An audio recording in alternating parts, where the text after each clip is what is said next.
My name is Claire Dennings, I'm 36, and for as long as I can remember, I've been the one everyone counted on. Organized, responsible, the problem solver. I was the fixer. The one who remembered birthdays, paid the emergency vet bill, booked the hotels, and made the awkward phone calls so no one else had to. I built my identity on being the reliable one. Until the day I realized my family only valued me for what I could do for them, not who I was. It happened on my sister's birthday. She turned 30, and naturally the whole family went all out. There were balloon arches, brunch reservations, an elaborate flower wall with 30 flirty thriving in glittery script. I wasn't there, not because I was busy or had to work or even because I'd declined. I wasn't invited. I found out the way you always do these days, Instagram. A tag here, a boomerang there, a reel looping their laughter in slow motion. My mother wore lavender. My sister Abby wore white like it was a rehearsal dinner. Everyone wore smiles that were a little too wide, a little too polished. The caption said, "Couldn't have asked for a better tribe." I blinked, refreshed again. Still there, still not a mistake. No tag for me, no trace. It was a strange kind of pain, seeing yourself erased from a photo you would have been the first to take. The kind of hurt that doesn't show up all at once. It seeps in, slowly, like water under the floorboards. But the worst part wasn't the party. It came later that afternoon, around 4:07 p.m., when I got a text from my mom. "Hey, sweetie, hope you're having a good day. Quick thing, your card for the phone bill didn't go through this month. Can you update it when you get a sec?" XOXO, the phone bill, the family plan, the one I'd been paying for since I was 25. Back when Abby was still in college and Dad had lost his job, and it just made more sense for me to handle it. 10 years later, I was still paying. I was off the plan myself, upgraded to my own separate business account. But they stayed. My parents, Abby. Even Abby's boyfriend Tyler, who was technically temporary, but had been grandfathered in during a family cruise. I stared at the text like it was a punchline to a cruel joke. I wasn't good enough to sit at the brunch table, but I was still good enough to pay the bill. I didn't respond. I just sat there on my sofa, cold coffee in one hand, scrolling through photo after photo like a voyeur in my own life. Abby had posted stories of gift bags with her initials monogrammed. My mom had reposted with #proud mama. Tyler had posted a carousel with luckiest guy in the room and a picture of him kissing her cheek while she made that scrunched nose smile she always used when she wanted to be cute, but not too cute. I wasn't angry at first. I was hollow, like someone had removed a piece of me I hadn't realized was still there. I tried to rationalize it. Maybe it was a surprise party. Maybe I'd missed a message. Maybe they just forgot. But then I saw the comment thread under one of Abby's photos. Ava K, 21. Where's Claire? Abby Dennings. LOL, ask her. Ava K in 21. Oh, drama? I stopped breathing for a moment. The kind of stop where your lungs forget what they're supposed to do. Ask her? Ask me what? What had I done except show up? Year after year. Gift after gift, problem after problem.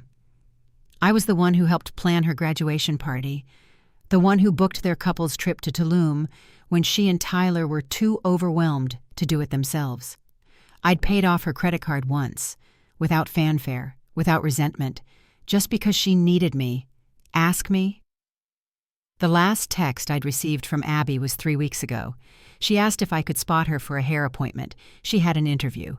I sent her $150 and said, "Good luck, you'll be amazing." I never heard if she got the job. So I did what I always do when I'm confused. I opened my spreadsheet. Yes, I have one. A spreadsheet titled Family Things, with tabs for birthdays, shared expenses, pet sitters, holiday travel, and yes, the phone plan. It wasn't about keeping score. It was about keeping things together. It was how I survived the chaos. When everyone else floated, I stayed tethered. I opened the tab and looked at the autopay section. My card was still listed, still active. still being billed for 4 lines, unlimited data, Apple Care included. And then I did something I'd never done before. I removed them, one click, line by line. My parents first, then Tyler, then Abby. No text, no warning. Just done. It wasn't a statement, it was a boundary. But part of me still waited for the fallout. An hour passed, then 2, then a full day. No one called. The only notification I got was a group chat buzz where Abby wrote, "Does anyone's phone say SOS only?" Tyler replied, "Yeah, WTF mine too." Mom added a question mark. And that was it. No one thought to check with me, because that's the truth, isn't it? I wasn't the emergency contact. I was the backup generator, silent, reliable, taken for granted until the lights went out. And this time, I let them go dark. I didn't feel triumphant. I felt quiet. But under that quiet, something else was starting to stir. Not anger, not grief, a question. One I had never asked until that moment. What if being useful was the only way they knew how to keep me around? And what if I was finally done letting them? I thought someone would call the next day. I thought maybe Mom would text with a confused, half-hearted, "Is the phone plan down?" Or maybe Dad would leave me a voicemail he never meant to sound guilt-inducing, but somehow always did. Or maybe Abby would finally acknowledge it and say, "Okay, did I do something?" But silence. 2 days passed, then 3. The group chat moved on. Abby posted a new reel of herself at brunch with Tyler, sipping something pink in a coupe glass. The caption, "When you love yourself loud enough, the people who don't support you get real quiet." I stared at it for a long time. The irony wasn't subtle. I knew it was about me. Or maybe not. Maybe it was about everyone. That was her thing. Make vague, passive posts and let the rest of us assume we were the villain. She called it self-expression. I called it deflection. I started to scroll past it. Then I scrolled back. In the comments, someone had written, "Your sister must be fuming." And Abby replied, "She'll get over it. She always does." That was the moment I stopped being sad. Not because I didn't care, but because I finally saw it. This wasn't about a party, or a phone bill, or even about being included. It was about how replaceable I'd made myself by trying to be indispensable. I thought about the time I drove Abby to Planned Parenthood when she was 22 and terrified she might be pregnant. I sat in that lobby for 3 hours while she cried in the bathroom. I held her hand and told her she was brave. She called me her hero that day. I even remember her exact words. "I don't know what I'd do without you." But she did know. She just didn't want to admit how easily she could pretend I never existed when it suited her narrative. And it wasn't just her. My mom had always kept me at a polite emotional distance. She loved that I was the capable one, the one she didn't have to worry about. But that also meant she rarely asked me how I was doing unless something dramatic forced her to. When I got that bad stomach flu last year, I drove myself to urgent care, vomiting into a Ziploc bag because I didn't want to bother anyone. When I texted the family chat that I was sick and might need help, no one responded for 3 hours. Dad eventually texted, "Hope you feel better soon, kiddo." And then, "Don't forget to schedule the chimney sweep before the 14th. I remember reading that and laughing until I cried. So, no. I shouldn't have been surprised when they prioritized Abby's curated birthday over telling me the truth. It was easier that way. Let Claire stay useful. Let Claire be quiet. Let her keep paying for things and showing up and organizing the holiday logistics while we go play favorites with the emotionally expressive child who throws a fit if she's not the center of attention. It hit me like a wave. This realization that I had been participating in my own erasure, that I had made it easy, that I had been so focused on being helpful, needed, necessary, that I forgot to ask if I was actually wanted. That night, I called my friend Natalie. She answered on the second ring. "Whoa, are you alive?" I hadn't spoken to her in over 2 weeks. That's what happens when you prioritize family above everything else. You disappear from your real support system to chase scraps from people who only text when they need something. Barely, I said. Do you have an hour? I have 2. We met at our usual place, a little Italian cafe that made the kind of espresso you could feel behind your eyes for hours. I ordered a glass of red wine instead. She raised an eyebrow. Oh, she said, it's that kind of catch-up. I told her everything. The birthday, the phone plan, the Instagram caption, the comments. I showed her the texts, the screenshot. My voice cracked halfway through, not from sadness, but from sheer disbelief that I'd let this go on for so long. When I finished, she leaned back and just stared at me. I'm going to ask you a question, she said slowly, and I want you to really think before you answer. I nodded. When was the last time your family did something for you? Not because you asked, not because it was an emergency, not because it was your birthday, but just because they wanted to show up for you? I blinked. Nothing came to mind. She raised her eyebrows. Exactly. I tried to protest. Well, my dad did lend me his truck once when I moved. Because you asked. I opened my mouth, then closed it. She leaned forward. Claire, you've turned yourself into a utility. They don't see you. They just use you. It wasn't said with cruelty. It was said with the kind of clarity only someone who's known you long enough can offer without apology. Do you know what you remind me of? She added. What? A perfectly working smoke detector. People ignore you for months, years even. But the second you beep or glitch, everyone gets annoyed and says, ugh, what's wrong with that thing now? They forget you're the reason the house didn't burn down. I stared at her. I don't want to be a smoke detector, I said. Then stop standing in the fire. She said it so simply, like it was obvious. And maybe it was. I'd been standing in the fire for so long I didn't realize I was allowed to step out. That night, I deleted the family things spreadsheet from my desktop. I didn't archive it. I didn't back it up. I just dragged it to the trash, heard the soft crumple sound, and clicked empty. I took myself out for dinner, alone, somewhere nice. I ordered dessert first. When the waiter raised an eyebrow, I said, I'm celebrating. What for? He asked politely. I finally paid the last bill I'll ever pay for people who wouldn't do the same for me. He gave a quiet, right on, and brought me 2 forks anyway. Later that night, I posted a photo of my dessert to my story, captioned it, "The first bite of freedom is always the sweetest." No one in my family replied, but Natalie did. Proud of you, and that cake looks illegal. It wasn't a grand gesture, but it reminded me, some people show up, some people always will. You just have to stop mistaking blood for loyalty long enough to notice who actually sees you. And I was finally starting to see myself too. For the next week, I didn't reach out. Not to Abby, not to Mom, not to Dad. I told myself I was taking space. But the truth was, I wanted to see who would notice my absence without needing something from me. No one did. I used to think silence meant peace. But now I was starting to realize that sometimes silence is just the absence of obligation. And when the obligations go, so do the people who only stayed because they needed something from you. The house was quiet. I worked from home, answered emails, filed reports, smiled through Zoom calls.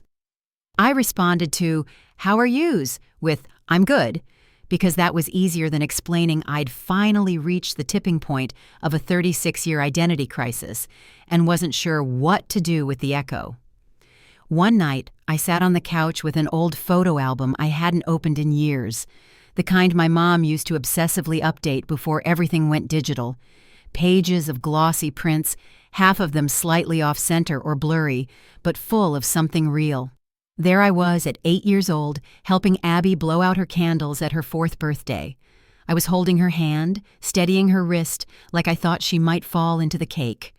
The next page, me, 14, pinning a corsage on her wrist before her middle school dance while she beamed in a too-big dress. Page after page, there I was, always next to her, always behind her, supporting, holding, helping. It hit me how invisible I was in those memories, even when I was right in the center of them. I never had a birthday like hers. No themes, no glitter walls.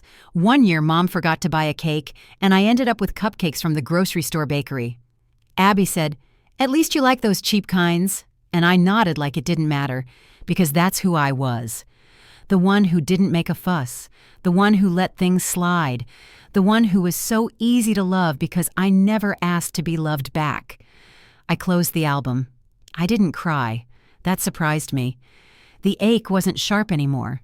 It was slow, familiar, like a bruise I'd been pressing on just to prove it still hurt. I called Natalie again the next day. "Can I ask you something?" I said the second she picked up. "Always. Do I come off controlling?" She paused. "That's a complicated word." "I know. Do you want the honest answer?" "I called you, didn't I?" She sighed. "Okay, yeah, a little. But not in the way people think. You're not a dictator. You're not manipulative. You're just deeply afraid of everything falling apart if you don't hold it all together." I swallowed. "So you've noticed." "Claire," she said gently, "you plan group trips down to the last protein bar. You once made an Excel chart for our friend group's secret Santa exchange. I just didn't want people to feel forgotten." "I know," she said, "but when you do everything, it teaches people they don't have to do anything. And then you end up resenting them for it, even though you trained them that way." I sat in that. "You think that's what happened with my family?" She didn't hesitate. "Absolutely." It wasn't cruel the way she said it. It was just true. "You've made yourself indispensable by being everything to everyone," she said. "But indispensable isn't the same as irreplaceable." I felt something in me flinch. "You keep receipts," she added. "Not to punish, but to remember. To remind yourself that it wasn't always one-sided, that your care meant something." "But does that make me petty?" "No, it makes you human. But you've got to stop tallying pain like it'll earn you love. That's not how this works." I wanted to argue, to say I didn't keep score, that I just wanted fairness. But I couldn't, because I did. Not out loud, not in notebooks or journals, but in my body, in the clench of my stomach every time someone forgot my birthday, in the way my hands would shake after I helped pay another emergency bill and didn't even get a thank you, in the numbness that settled over me every time I showed up for people who never showed up back. I thanked Natalie, hung up, sat with it. Later that night, I went for a walk. It was cold, and I didn't bring a jacket. I wanted to feel something sharp against my skin. I needed to be reminded I was still here, still alive beneath the layers of other people's expectations. As I walked, I thought about the last time I'd felt truly seen. It wasn't by my parents, not by Abby, not even by Natalie. It was 2 years ago at a writer's workshop I almost didn't attend because my family needed me to help set up Thanksgiving. I went anyway, took a risk. And there, in a quiet little studio on the edge of the woods, I wrote a short personal essay about what it means to be the strong one. When I read it aloud, one of the instructors, an older woman with silver hair and ink-stained fingers, came up to me after and said, "You don't have to prove you're worth loving by suffering beautifully." I hadn't thought of her since, but now her words felt like a flare in the dark. What if I could stop suffering beautifully? What if I could just stop? The next morning, I sat at my kitchen table with a pen and notebook. No laptop, no spreadsheet, just ink and paper. At the top, I wrote, "If I stopped being useful, who would stay?" And underneath that, "And do I want them to?" I didn't have answers yet, but for the first time, I was asking the right questions. I didn't know what would happen next. Whether Abby would ever apologize, whether Mom would ever acknowledge the years I held things together, whether anyone would realize what they'd done when they left me out and still sent the bill. But I knew I wasn't going to be the same after this. I couldn't be. Because once you see how transactional your relationships have become, you either keep swiping the card until it declines, or you finally cancel the membership. And I was almost ready to cancel. Almost. I didn't plan on confronting Abby, at least not yet. I told myself I was taking space, that I was processing, that I was being mature. But really, I was scared. Not of her. Not even of what she might say. I was scared of what I'd do if she didn't care. Because if I finally stood up for myself, and she just blinked and moved on, if she didn't even flinch when I told her how much it hurt to be erased, then it wouldn't just be betrayal. It would be confirmation. And that kind of confirmation, the kind that tells you someone never valued you the way you valued them, that can break something that doesn't grow back. But the confrontation came anyway. It was a Thursday afternoon, and I had just gotten home from the grocery store when my phone rang. Abby. Her name on my screen used to give me a jolt of protectiveness. Now it just made my stomach turn. I let it ring. Then again. Then came the text. Hey, not sure if you've been seeing this, but the family phone bill hasn't been paid. Can you log in and take care of it? I stared at the message. Ice cream melting on my counter. Something unnameable hardening in my chest. She hadn't checked in. Hadn't called about the birthday. Hadn't responded to my silence. But now that there was a payment issue, suddenly I existed again. I didn't respond. Instead, I walked to my office, sat down, and pulled up the family plan account. Sure enough, the auto pay was turned off. But the user list? That had changed too. I was off the plan entirely. Not downgraded, not a secondary user, just gone. But the account? Still in my name, still tied to my email, still responsible for the balance. They'd booted me off the boat, but left me holding the anchor. My hands shook as I dialed her back. She answered on the first ring. Oh, good, I was just about to... Why am I still listed as the account owner? There was a pause. I thought you were, she said, her voice laced with performative confusion. You took me off the plan, I said. You left me responsible for the bill, but removed my line. You didn't even tell me. Okay, she said slowly.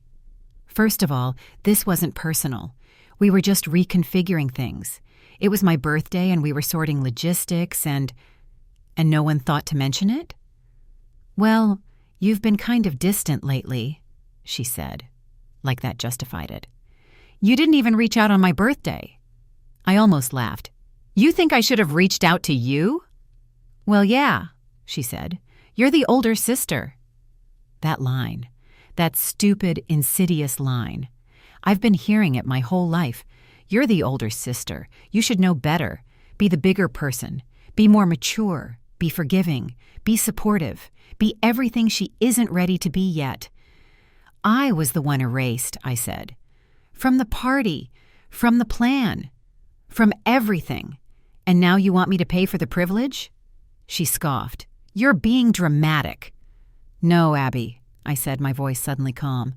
I'm just done pretending this isn't happening. There was silence. Then she said, It's always something with you lately. You used to be so chill. Now it's like every little thing is a crisis.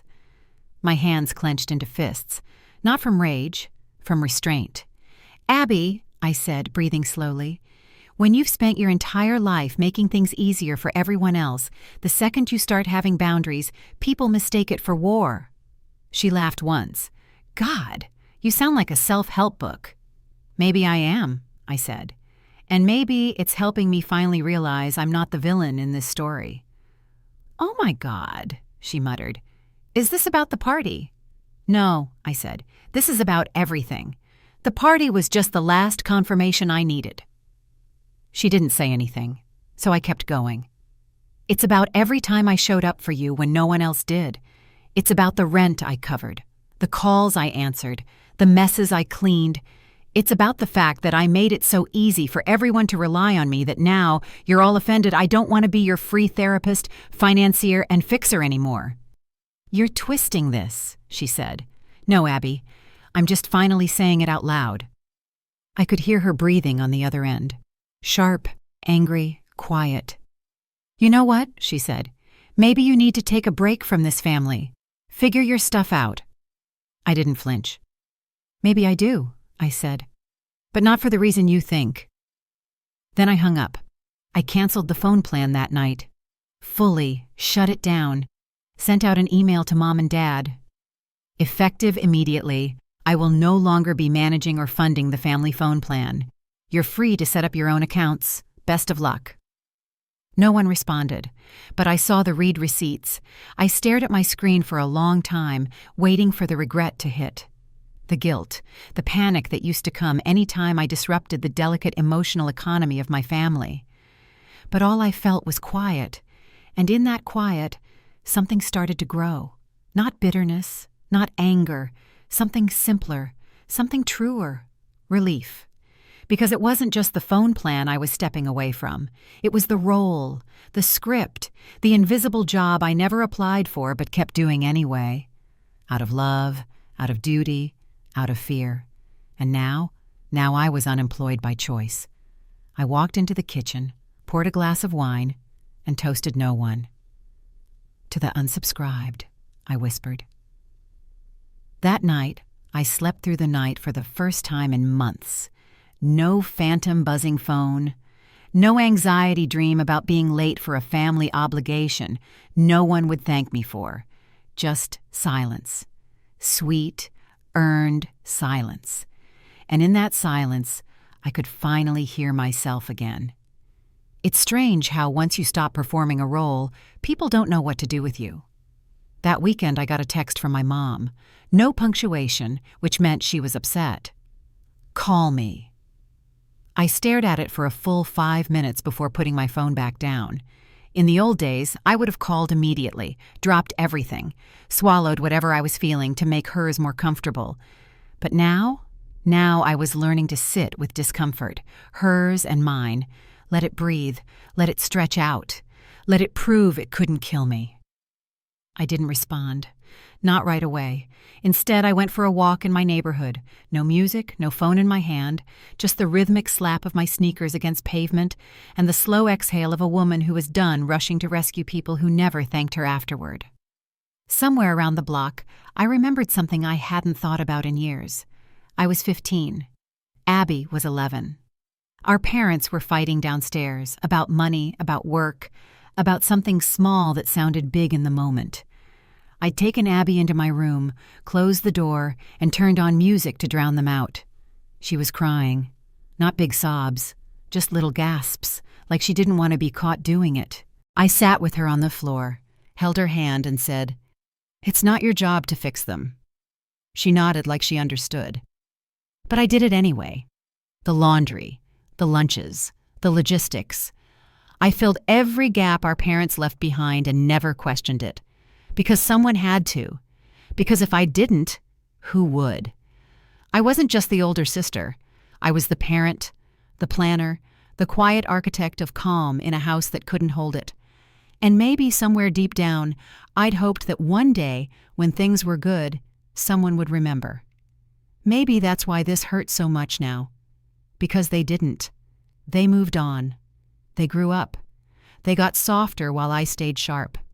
Because sharpness was what held everything together. And then they resented me for it. When I got home, I checked my phone again. Still just the one message from Mom. I poured a glass of water, sat at the kitchen table, and called. She answered immediately. "Claire?" Her tone was sharp, controlled. But underneath it, I heard something new, uncertainty. "Hi," I said. "I just got your email about the phone plan." I didn't say anything. Why would you do that without talking to anyone first? I took a breath. Because I've been talking to people for 36 years, and no one's been listening. That's not fair. "No," I said gently. "What's not fair is being treated like the family accountant and then being erased when I stop paying the bills." She was silent. "I'm not punishing anyone," I continued. "I'm setting a boundary. I don't want to be the manager anymore. I want to be a daughter, a sister, a person, not a system." "I didn't know you felt that way." I believed her. And that was part of the problem.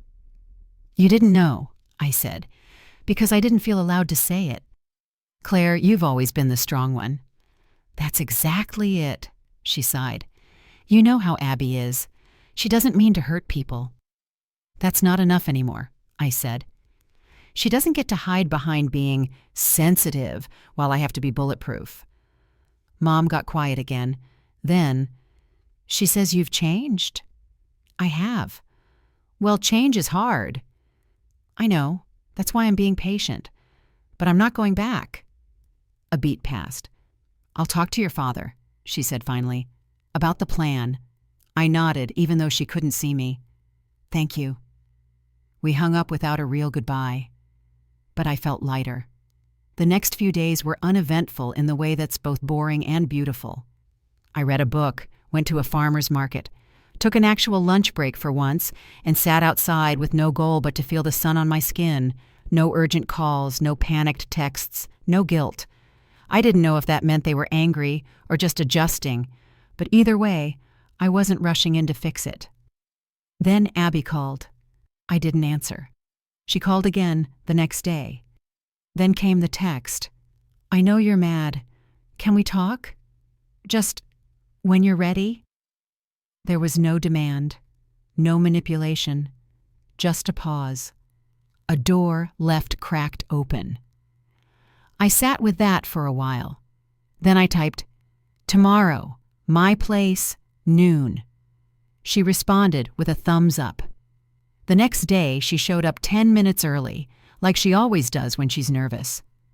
I opened the door and saw her standing there in a way I'd never quite seen before. Small, not performatively small, not pouty or posturing, just real, stripped down. Hey, she said, come in. We sat at my dining table. I offered her coffee. She shook her head. I was mad, she said, but also embarrassed. I didn't reply. I just let her speak. I didn't realize you were off the plan until the bill came due and your name was still listed. And I panicked because I didn't know how to fix it. I raised an eyebrow. You could have told me. I know, she said, but I thought you'd be mad. I was. She looked down. I think I've been leaning on you without realizing how heavy I've been, she said. And when you stepped back, it felt like rejection. So I got defensive. But that wasn't fair. She twisted a ring on her finger. I didn't invite you to the party because I didn't want you to see me with my friends. I was afraid you'd judge me. I blinked. For what? For not having my life together. For not being you. That landed like a punch. All I ever did, I said slowly, was show up. She nodded. Yeah. And that made me feel like I was always failing by comparison. I shook my head. That was never the point. I know. But I needed to believe you were perfect so I could justify being the mess. We sat in silence. I miss you, she said. I looked at her. I miss being someone you didn't just reach out to when something was broken. She nodded. I'm trying. I believed her.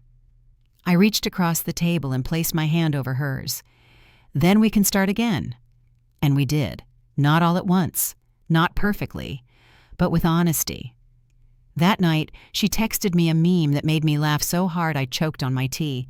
We were learning how to be sisters again, not dependent, not performative, just two women unlearning what it meant to love under pressure. And for the first time, I didn't feel like I owed her anything. I just felt glad she came. After Abby left, I stayed at the kitchen table a long time. The sun had shifted. The light that streamed through my window was now angled and golden, that late afternoon kind that makes everything look more nostalgic than it is. I sat with the quiet, feeling the weight of the conversation. Not like a burden, but like an anchor gently lowering to the seabed. Something solid, something real. But clarity is never a straight line. It's one thing to say you're letting go of old roles. It's another to figure out who you are without them. That became painfully obvious the following Monday when my boss handed me a new project, because you're the only one I trust to pull this off. I smiled, accepted it, added it to my calendar. Then I went to the bathroom, locked the door, and stared at my reflection in the mirror like I was trying to find the crack. Because here's the thing, when your value has always been what you can do, who are you when you stop? That night, I called someone I hadn't in a long time. Naomi. We used to work together before she quit corporate life, moved to Oregon, and started a small pottery business. "Claire," she said, her voice still warm and brisk like a summer wind, "is the sky falling?" "Only internally," she laughed. "Talk to me." I told her everything. The birthday, the phone plan, the fight with Abby, the uncomfortable realization that I didn't know how to not be the one people relied on. Naomi let me talk until I ran out of words. Then she said, "You know the first cup I ever threw cracked down the middle?" "Sounds about right." "I was furious," she said, "because I'd done everything right, centered it, shaped it, fired it exactly as I was taught, and it still cracked. You know what my mentor said?" "What?" "Maybe the cup was never meant to hold. Maybe it was meant to pour." I went quiet.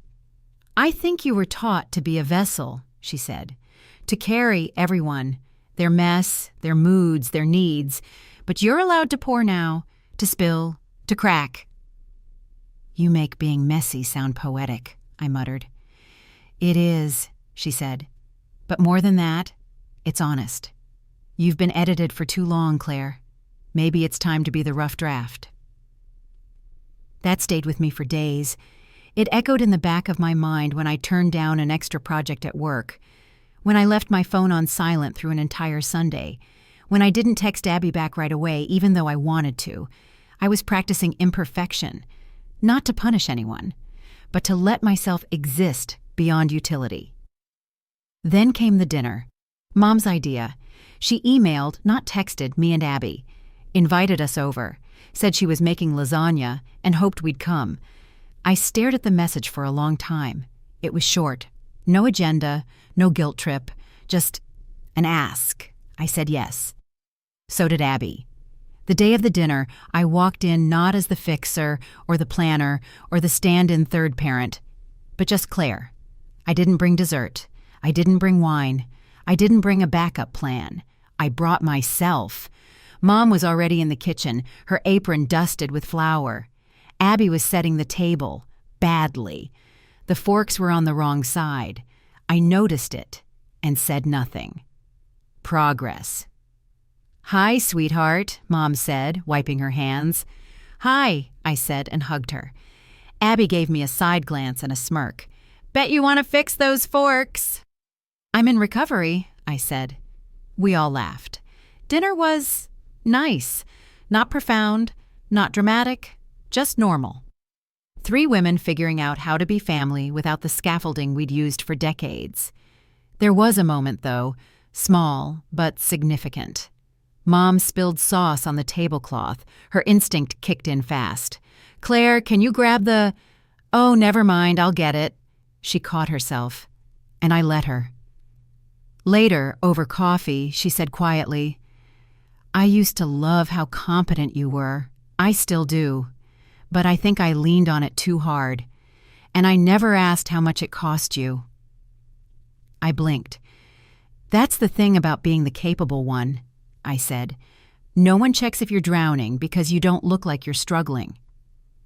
Abby reached over then, brushed something off my sleeve. "You can lean on us now," she said. I nodded, not because I was ready to, but because they were trying, and trying counts. That night when I got home, I sat on my couch with a blanket and a journal. I didn't write anything profound, just this. Maybe I don't need to hold it all. Maybe I never did. Maybe the strongest thing I can do now is let someone else carry the next thing. And then, for the first time in years, I asked for help. I texted my best friend, Nina. "Can you help me repaint my bedroom this weekend? I hate doing it alone." She replied, "I'll bring snacks and a playlist. You bring the paint." Maybe this is what healing looks like. Not fireworks, not declarations, just forks on the wrong side of the plate and no one needing to correct it. The weekend Nina came over to help paint, I realized I'd been holding my breath in my own apartment. She showed up wearing leggings splattered in old colors from other people's walls, holding a bag of snacks in one hand and a Bluetooth speaker in the other. "Your color palette better not be beige," she said as she walked in. "Try sage green," I said, handing her a brush. She approved with a low whistle. "Okay," Claire with a soft sigh. We opened the windows wide and pushed the furniture to the center. As she taped the corners and I stirred the paint, a memory came flooding back so hard I nearly dropped the can. I was 17. It was the week before college, and I was repainting my room a pale gray. Abby, 13 and still all elbows and opinions, had wandered in, holding a popsicle and humming something off-key. She asked if she could help. "Not unless you want gray stripes on your face," I joked. She stood there for a minute, then shrugged. "You always do everything by yourself." I'd laughed then, dismissive. "I like it that way." But I hadn't. Not really. I'd just gotten so used to things being done wrong by everyone else, or not at all, that it felt easier to carry the load than ask someone to share it and risk disappointment. That was the beginning of it, I think. The myth of my independence, the performance of self-sufficiency. Even back then, I was so terrified of being a burden that I convinced myself I was above needing anyone. I wore responsibility like armor, and the world rewarded me for it. Called me mature, reliable, a natural leader. No one saw the loneliness under the praise. That was the first time I consciously felt the weight of it. And now, years later, with my best friend humming along to an early 2000s playlist and dabbing sage green into the corners of my bedroom, I let it come up. "I was so scared back then," I said out of nowhere. Nina looked over her shoulder. "Of what?" "Needing people." She nodded. "Yeah, you always acted like connection was a luxury you couldn't afford." "Because it felt like it had conditions. Be useful, be good. Don't ask for too much." Nina put down her brush and sat on the drop cloth. "Do you remember sophomore year when I had strep and you brought me soup and didn't say a word about your own fever?" I smiled faintly. "You looked worse than I felt." She raised an eyebrow. "No, Claire, you almost passed out in my dorm hallway." I laughed once, hollow. "You've always been the first one to show up," she said. "But when was the last time you let someone show up for you?" "I don't know." She leaned back on her hands. "Maybe it's time you stopped proving your worth by being the last one standing." I swallowed hard. "Because love isn't a trophy," she added. "It's not earned by sacrifice." That hit deeper than I wanted to admit. Because that's exactly how I'd been living. Like love was conditional. Like belonging was the reward for being indispensable. Like if I could just do enough, I'd be irreplaceable. But I wasn't. I never had been. The family plan proved that. And yet, I was still here. Still loved. Still allowed to take up space. That night, after we cleaned up and ate takeout on the floor, I stood in the doorway of my freshly painted room and felt something I hadn't in a long time. Peace. Not the kind that comes from control, but the kind that comes from surrender, from softness, from letting someone else help you carry the color into your life. The next morning, Abby texted me, "Want to grab coffee this week? Just us?" I stared at it for a long time before replying, "Yeah, I'd like that." We met at a little bakery we used to go to when we were both living at home. She was already there when I arrived, a half-eaten croissant on her plate and her phone screen dimmed in front of her like she'd been checking it too often. She stood when she saw me, awkwardly, like she wasn't sure if we were hugging yet. I hugged her anyway. We sat by the window. The spring light made everything feel gentler, even our silences. "I've been thinking about what you said," she said after we ordered. "What part?" "About how you felt erased." I looked at her, but said nothing. "I think I erased you so I wouldn't have to feel guilty, about needing you for so long, about taking without asking, about never asking who you were outside of me. My throat tightened. "I didn't want to look at that," she said, "because if I did, I'd have to look at myself." I stirred my tea slowly. "I think we both disappeared in different ways." She nodded. "You into control, me into chaos." "That tracks." We both laughed, and it cracked something open, just a little. "I want to do better," she said quietly. "I don't want to need you less. I want to see you more. Not as my fixer, as my sister." That was the first time she said it like that. And I let it land, right in the softest part of me. "I want that too," I whispered. We didn't hug when we left, just smiled, but it felt more solid than any embrace. On the walk home, I thought about all the ways I'd made my identity a fortress, unshakable, impenetrable, admired, but it had also been lonely, cold, and not a single person I loved had asked for it to be that way. I'd chosen it, convinced it was the only way to be safe. But safety without closeness isn't strength, it's isolation. And I was done choosing that. That night, I sat at my desk and opened a new journal. On the first page I wrote, "Today, I told the truth and didn't flinch. I let myself be loved. I let someone else carry the silence. I didn't perform. I didn't fix. I just existed. And it was enough." Then I closed it and slept. For the first time in months, maybe years, I dreamed of nothing. Because for once, my mind didn't need to run rehearsals for a role I was no longer playing. There's a moment that plays in my memory like a looping reel.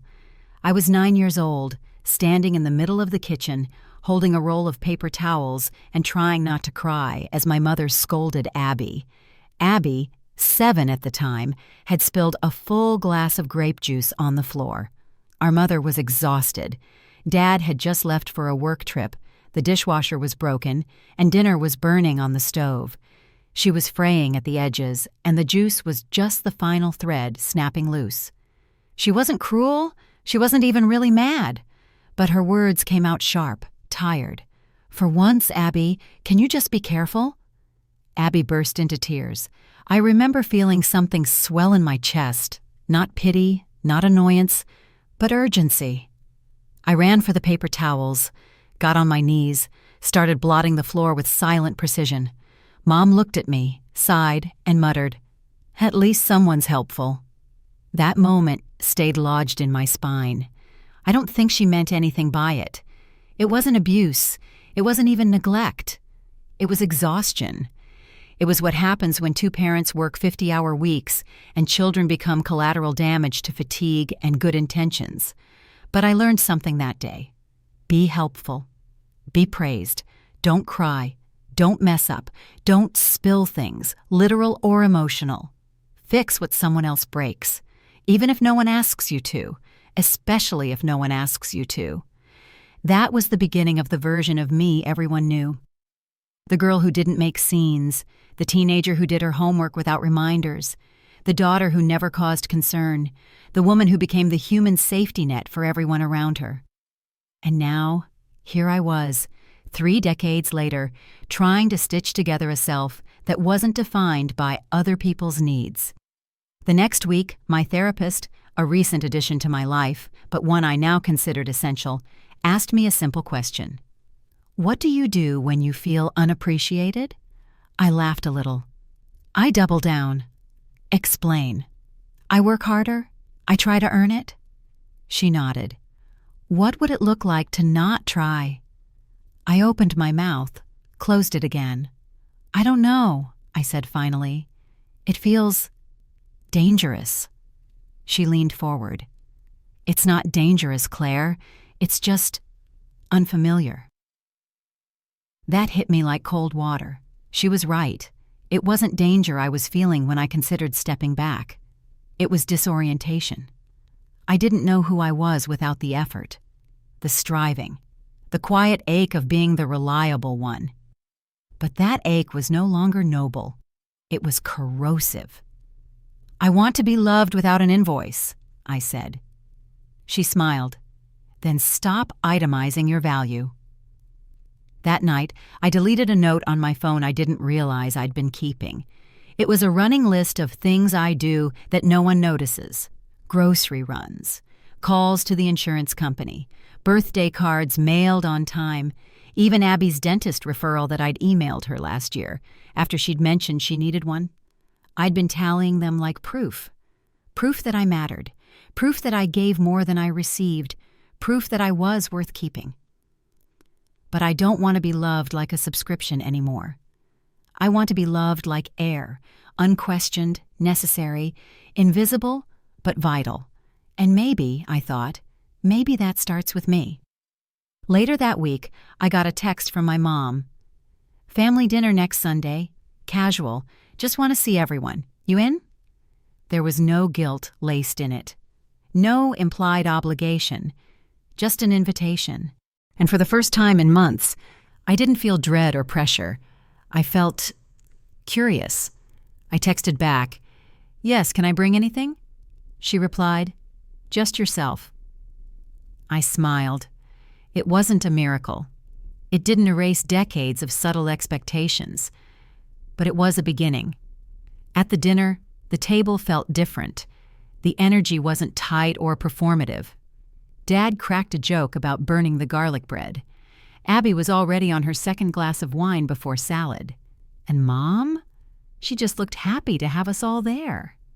At one point, Abby turned to me and said, "You look less tense lately." "I've been trying something new," I said. "What?" "Not carrying everything." She raised her glass. "About damn time." And just like that, we laughed. After dinner, I sat with Mom in the living room while Dad and Abby cleared dishes. "You've changed," she said. I braced. "In a good way," she added. I exhaled. "I'm trying." "I see it," she said. "And I'm sorry if I ever made you feel like you had to do everything." "You didn't make me," I said. "But you didn't stop me either." She nodded slowly. "Fair." There was a beat of silence. "I was so tired back then," she said. "I think I leaned too hard on you. You were just so good at it." "I wasn't," I said. "I was just scared." That surprised her. Of what? Of what would happen if I wasn't. She reached for my hand then. I wish I'd seen that. "You see it now." She squeezed my fingers. It wasn't a full repair. It wasn't supposed to be. But it was something honest, something new, and that was enough. When I got home, I didn't open my laptop. I didn't check my to-do list. I made tea, turned off the lights, and lit one candle. I sat in silence, and the silence didn't feel like absence anymore. It felt like space, room for something new, room for me. The invitation came on a Thursday, not a text, not a passive-aggressive calendar ping or a drop by if you can. A printed card, folded, heavy stock paper, floral print, dusty rose border. Inside, in my mother's handwriting, "We'd like to have dinner with you this Sunday. Just us. Love, Mom and Dad. No, bring wine. No, let us know." Just a direct, simple sentence that made my chest feel tight. I stared at the card for a long time. It was delicate and formal and oddly final feeling, like it belonged to a different family, one that did things by the book, one that acknowledged emotions instead of tap dancing around them in cheerful denial. But I knew what it meant. This was the talk, the one they'd avoided through birthdays and holidays and Mother's Days, full of performative affection and unsaid things. I'd been waiting for this conversation for years, and suddenly I wasn't sure I wanted it anymore. Because once the truth was out, once the air was cleared, it couldn't be unsaid. But I went. I wore jeans and a navy blouse, no wine, no gifts, no armor, just me. Mom opened the door before I knocked. "Hey," she said, like we did this every week. She looked nervous. Dad was already at the table, reading glasses perched low on his nose, flipping through something that clearly wasn't interesting. He stood when I walked in, as if unsure what version of me he was supposed to greet. Abby wasn't there. I sat. No one spoke at first. The table was set for 3. Roast chicken, potatoes, a salad that looked like it was more for display than consumption. Mom poured water. Dad unfolded his napkin. And then Mom said it. "I wanted you to come because I think we owe you something." I blinked. "You owe me?" "An explanation," she said carefully. "And maybe an apology." I didn't speak. I couldn't. My mouth felt dry. Dad cleared his throat. "We know about the family plan." I raised an eyebrow. He looked down. "Abby told us, after you left that dinner." I let out a breath I hadn't realized I was holding. "She was shaken," Mom added, "more than she let on at first." "Because she got caught?" I asked. My voice was flat. "Because she realized what she'd done," Mom said. "What we'd all done." I wanted to believe that. I really did. "Look," Dad said, folding his hands, "we let her take the lead on things like that. She's always been particular." "She was also broke," I said, "and panicking, but instead of saying that, she played musical chairs with a phone plan and expected me not to notice." "She told us it was temporary," Mom said quickly, "that you wouldn't mind." She didn't ask. "No," she admitted. "She didn't." I stared at my plate. "You've always been the strong one," Dad said. "And that's not a compliment. It's an excuse." That caught me off guard. He leaned forward. "We used your strength as a shortcut. You were dependable, so we depended on you for everything, and it became a habit." I stayed quiet. Mom's voice was softer now. "When you stopped offering, we didn't know what to do. You became unfamiliar." "Because I had boundaries?" "Because you had needs," she said, "and we weren't used to seeing you that way." That hit like a punch I hadn't braced for. "We failed you," Dad said simply. I looked at them. Really looked. These 2 people who raised me, who loved me, who had, consciously or not, built an entire family dynamic around the quiet assumption that I could handle whatever they handed me. "I'm tired," I said. Mom's eyes welled. "I know." "I've been tired for years," she nodded. "We see that now." The room went quiet. Then I asked the question that had been festering since the day I saw that birthday cake post on Abby's feed. "Why didn't anyone include me?" Mom didn't pretend not to understand. She clasped her hands. "Because we thought you wouldn't come." "Why?" "Because you've been distant, reserved. Because I've been hurt." "I know that now," she said. "But back then, we saw your silence as a judgment, not pain." I looked down. My heart felt like it was folding in on itself. "I wasn't judging anyone," I said. "I was trying not to break in front of you." "You always held it together," Dad murmured, "even when you shouldn't have had to." "Maybe if I'd cried more," I said, "you would have seen me." Mom reached across the table.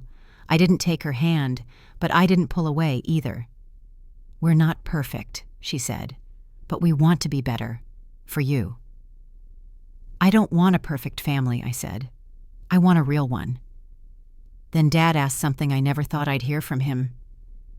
"What do you need from us, Claire?" I hesitated. "I need you to stop assuming I'm okay just because I'm quiet," I said. "I need you to ask before you lean on me. I need to be loved when I'm messy, not just when I'm useful." Mom's lip trembled. She nodded. "That's fair." We ate in silence for a while after that. Not heavy silence, not strained, just space. After dinner, Mom handed me a small envelope. "We talked about it," she said. "We want you back on the plan, but only if you want it." I opened it. Inside was a card with a new account number and a note. "This time, you choose. We'll follow." I smiled a little. "I'll think about it," I said, and they didn't push. When I left, Dad walked me to the door. Before I stepped out, he said, "You know, we always thought you were the strongest person in the family." I turned. "Because I never asked for help?" He nodded. "Maybe strength looks different now," I said. He smiled. "I hope so." Outside, the sky was soft with dusk. I stood there on the porch for a minute, breathing in the chill of spring air, and for the first time in a long time, I didn't feel like I was holding my breath.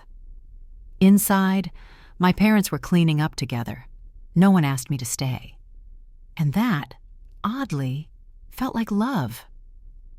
In the days that followed that dinner, I noticed something strange happening. My phone didn't blow up with, "Are you okay?" texts. My inbox didn't flood with apologies or emotional essays from Abby.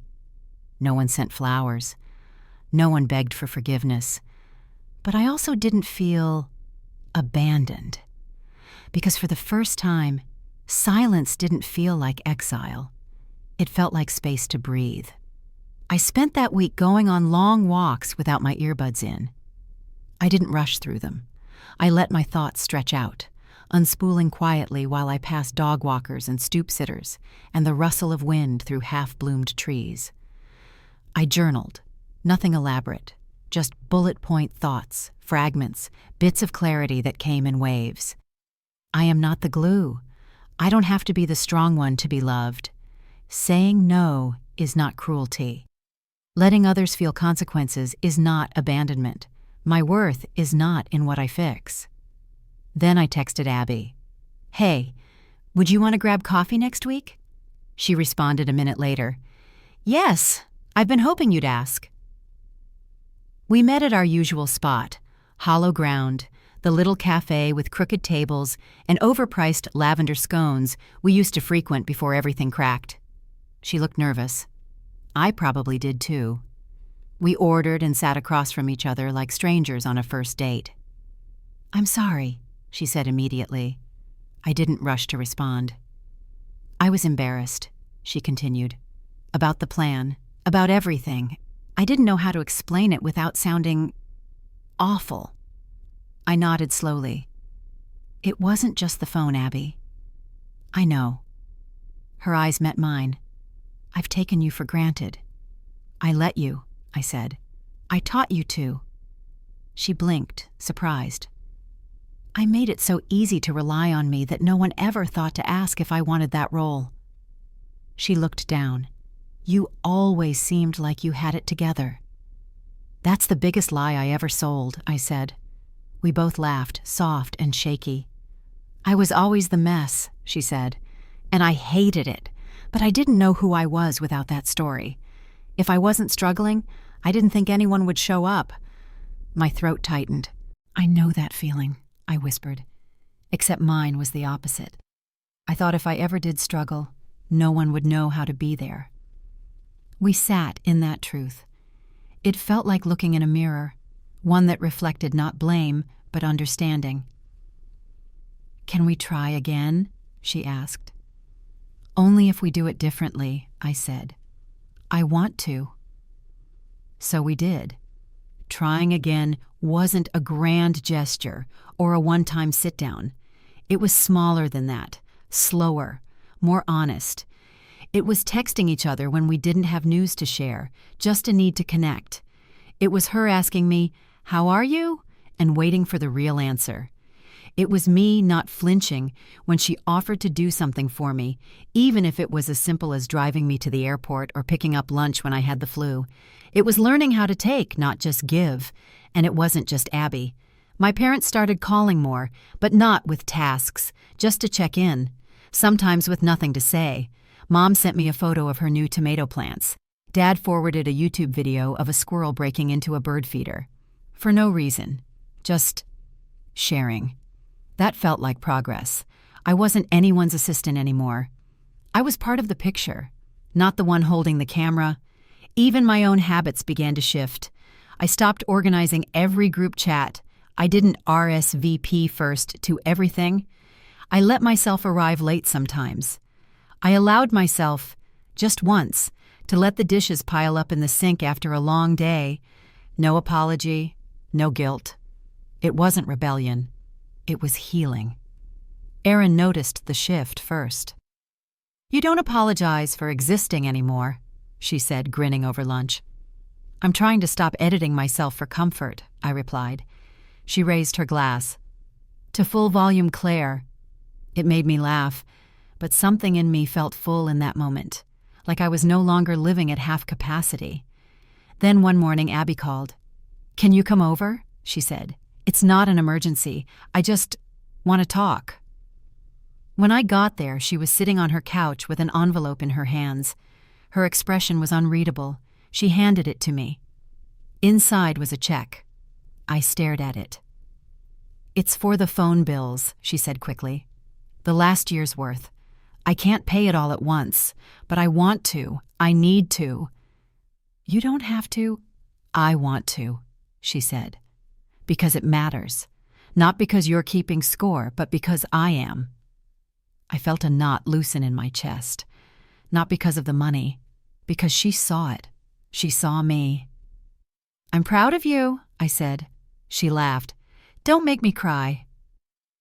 Later that night, I sat on my balcony with a blanket and a cup of tea, just watching the sky go dark. I felt peaceful, not because everything was perfect, but because I was finally allowed to stop performing. That's the real beginning of repair, not just forgiveness, not just confession, but the agreement to build something new on purpose, without obligation, without imbalance, without forgetting what broke it in the first place. And that's what we were doing, choosing each other, not out of need, but love. It's been 10 months since they took me off the family plan, 9 since that quiet, tense dinner where my parents finally said the word sorry without wrapping it in excuses. 8 since Abby and I sat across from each other with coffee cups and shame in our hands and tried to start over. I still have the envelope she gave me that day. I never cashed the check. Not because I didn't need the money. Things got tight for a while after I quit that consulting contract. But because the check wasn't about the money. It was about acknowledgement. About someone finally saying, "I saw what you gave, and I see that I took it." Sometimes, acknowledgement is the only currency that heals. Today is Abby's birthday. I was invited this time. Not just a casual group text or a last-minute "if you're free" add-on, a real invite, a call, a pause in her voice when she said, "I'd love for you to be there, but only if you want to." I did want to, but not for the reasons I would have in the past. Not because I felt obligated or guilty or afraid of what it would mean if I didn't show. I wanted to go because I missed her laugh. Because she was trying. Because I was too. The party is in her backyard. Nothing fancy, just fairy lights, fold-out tables, a borrowed fire pit, and the kind of mismatched chairs that only appear at family events. She's wearing a flowy green dress and no shoes, her hair pinned back with bobby pins that keep slipping loose. It's the most relaxed I've seen her in years. She sees me across the yard and smiles. A real smile. Not that tight, panicked version we used to wear like armor. "Hey you," she says, hugging me without hesitation. "I'm glad you came."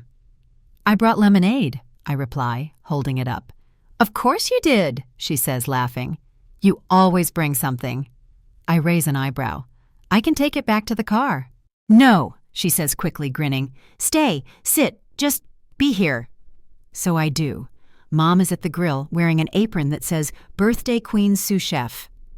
Dad is trying and failing to get the Bluetooth speaker to connect. Abby's best friend, Shauna, waves to me from the drink table. I'm not an outsider anymore, but I'm not the default coordinator either. It's a small thing, but it matters. No one expects me to run anything. When the cake comes out, a sloppy, homemade funfetti thing Abby insisted on baking herself, she doesn't ask me to cut it. Shauna does. I just sit on a bench in the shade, a paper plate in my lap, and watch as people sing a little off-key and someone's toddler shoves cake up their nose. It's messy, joyful, real. Later, Abby plops down beside me, barefoot and a little flushed from wine and attention. "Remember last year?" she asks, not looking at me. I nod. "Hard to forget. I was so angry," she says. "At you, at myself, at everything." "I know." She finally turns. "Thank you for not giving up on me." "I did," I say softly. "For a minute." She doesn't flinch. "I needed you to," she says. "It helped me find my own feet." We sit in silence for a while. Then she reaches into the pocket of her dress and pulls out a little folded note. "I was going to read this out loud," she says, "but then I thought, maybe it's just for you." I take it. It's handwritten, smudged at the corner.